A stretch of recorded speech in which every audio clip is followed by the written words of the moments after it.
16 মাসের মধ্যে সর্বোচ্চ মূল্যস্ফীতি মে মাসে, সীমিত ও মধ্যবিত্ত পরিবারের ওপর খরচের চাপ বাড়ল আরেক দফা।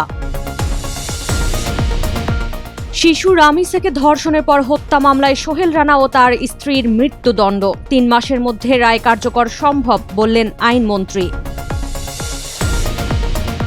ফ্যাসিবাদী শাসনে ধ্বংস হয়েছে শিক্ষা ব্যবস্থা বললেন প্রধানমন্ত্রী। দক্ষ ও কর্মমুখী ব্যবস্থা গড়ে তোলায় গুরুত্বারোপ। সরকারের প্রথম 100 দিনে সারা দেশে 605 খুন। সুশাসনের ঘাটতি ও ক্ষমতাসীন দলের প্রভাব নিয়ে টিআইবির উদ্বেগ। খামেনিকে বিশেষ চিঠি পৌঁছে দিতে তেহরানে পাকিস্তানের স্বরাষ্ট্রমন্ত্রী। মিত্রদের ক্ষতিপূরণে ইরানি সম্পদ ব্যবহারের চিন্তা যুক্তরাষ্ট্রের। স্বাগত জানাচ্ছি দ্য বিজনেস স্ট্যান্ডার্ডের নিয়মিত আয়োজন টিভিএস রাত 8টার সংবাদে। সঙ্গে আছি তামান্না খন্দকার।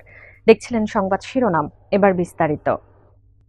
গত 16 মাসের মধ্যে সর্বোচ্চ মূল্যস্ফীতি হয়েছে মে মাসে। 7 জুন বাংলাদেশ পরিসংখ্যান ব্যুরো বিবিএস মে মাসের মূল্যস্ফীতির চিত্র প্রকাশ করে।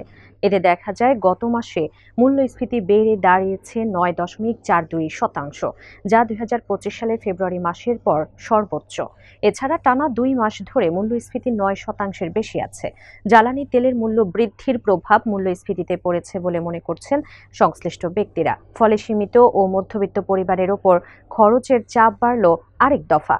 এছাড়া গত সপ্তাহে বাড়ানো হয়েছে বিদ্যুতের দামও। ফলে চলতি জুন মাসে মূল্যস্ফীতি আরও বাড়তে পারে বলে আশঙ্কা করছেন সংশ্লিষ্টরা। রাজধানীর পল্লবীতে 8 বছর বয়সী স্কুল ছাত্রী রামিসা আক্তারকে ধর্ষণ ও হত্যার ঘটনায় করা মামলার রায় ঘোষণা করেছেন আদালত।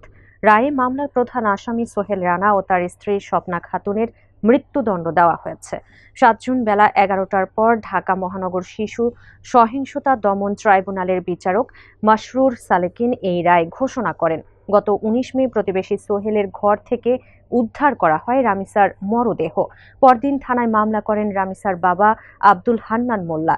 এজাহারে বলা হয়, সোহেল রামিসাকে তার ঘরে নিয়ে ধর্ষণ করে, পরে গলা কেটে হত্যা করা হয় শিশুটিকে। অপরাধ ধামাচাপা দিতে মরদেহ টুকরা করার চেষ্টাও করেন আসামিরা। এই রায় আগামী 3 মাসের মধ্যে কার্যকর করা সম্ভব হবে বলে আশা প্রকাশ করেছেন আইনমন্ত্রী মোহাম্মদ আসাদুজ্জামান। বিগত 1.5 দশকের ফ্যাসিবাদী শাসনে দেশের শিক্ষা ব্যবস্থা ধ্বংস হয়ে গেছে উল্লেখ করে প্রধানমন্ত্রী তারেক রহমান বলেছেন, এবার আমাদের ঘুরে দাঁড়ানোর পালা। একই সঙ্গে প্রথাগত সার্টিফিকেট নির্ভর শিক্ষার পরিবর্তে দেশের দক্ষতা ভিত্তিক ও কর্মমুখী শিক্ষা ব্যবস্থা গড়ে তোলার উপর বিশেষ গুরুত্ব আরোপ করেন তিনি। 7 জুন সকালে কর্মমুখী ও টেকনিক্যাল শিক্ষা বিষয়ে শিক্ষকদের প্রশিক্ষণ কার্যক্রমের উদ্বোধন অনুষ্ঠানে এসব বলেন প্রধানমন্ত্রী। জানান, ফ্যাসিবাদী শাসন শোষণ কেবল দেশের জনগণের গণতান্ত্রিক রাজনৈতিক অধিকারই কেড়ে নেয়নি, দেশের সাংবিধানিক এবং বিধিবদ্ধ প্রতিষ্ঠানগুলোর পাশাপাশি বিপর্যস্ত করে দিয়েছে শিক্ষা ব্যবস্থাকেও। ট্রান্সপারেন্সি ইন্টারন্যাশনাল বাংলাদেশ টিআইবি জানিয়েছে, সরকারের প্রথম 100 দিনে দেশে হত্যা, অপহরণ সহ বিভিন্ন ধরনের অপরাধ উদ্বেগজনক হারে বৃদ্ধি পেয়েছে। সংস্থাটির তথ্য অনুযায়ী এই সময়ে সারা দেশে মোট 605টি খুন এবং 196টি অপহরণ ঘটেছে। 7 জুন রাজধানীর ধানমন্ডিতে টিআইবির কার্যালয়ে আয়োজিত সংবাদ সম্মেলনে তুলে ধরা হয় এসব তথ্য। সেখানে বলা হয়, সরকারের শীর্ষ পর্যায় থেকে সুশাসন প্রতিষ্ঠা ও দুর্নীতি নিয়ন্ত্রণের ঘোষণা দেওয়া হলেও বাস্তব পরিস্থিতি ভিন্ন চিত্র তুলে ধরছে।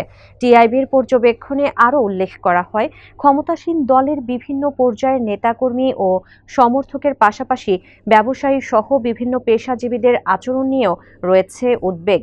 সংস্থাটির মতে, এসব কারণে সামগ্রিকভাবে আইনশৃঙ্খলা পরিস্থিতি ও সুশাসন নিয়ে তৈরি হয়েছে প্রশ্ন। ইরানের সর্বোচ্চ নেতা আয়াতুল্লাহ মোস্তফা খামেনির কাছে বিশেষ একটি চিঠি পৌঁছে দিতে তেহরান সফরে গেছেন পাকিস্তানের স্বরাষ্ট্রমন্ত্রী মোহসেন নাকভি। দেশটির প্রতিরক্ষা বাহিনী প্রধান ও সেনা প্রধান ফিল্ড মার্শাল আসিম মুনিরের পক্ষ থেকে এই চিঠি পৌঁছে দেওয়া হবে বলে জানিয়েছেন তিনি। তবে চিঠি বা বার্তার বিষয়বস্তু সম্পর্কে বিস্তারিত কিছু জানাননি পাকিস্তানের স্বরাষ্ট্রমন্ত্রী। এদিকে ইরানের জব্দকৃত সম্পদ মার্কিন মিত্র উপসাগরীয় দেশগুলোর পুনর্গঠন এবং তেহরানের কারণে ভবিষ্যতে হওয়া যে কোনো ক্ষয়ক্ষতি মেরামতের কাজে ব্যবহার করার কথা বিবেচনা করছেন যুক্তরাষ্ট্রের ট্রেজারি সেক্রেটারি স্কট বেসেন্ট। রয়টার্সের প্রতিবেদনে বলা হয়, ইরানের কারণে যুক্তরাষ্ট্রের উপসাগরীয় মিত্র দেশগুলো ইতোমধ্যে কতটা ক্ষতির মুখে পড়েছে তা মূল্যায়নের নির্দেশ দিয়েছেন বেসেন্ট। দর্শক, এই ছিল টিভিএস রাত ৮টার সংবাদে। এতক্ষণ সাথে থাকার জন্য ধন্যবাদ সবাইকে।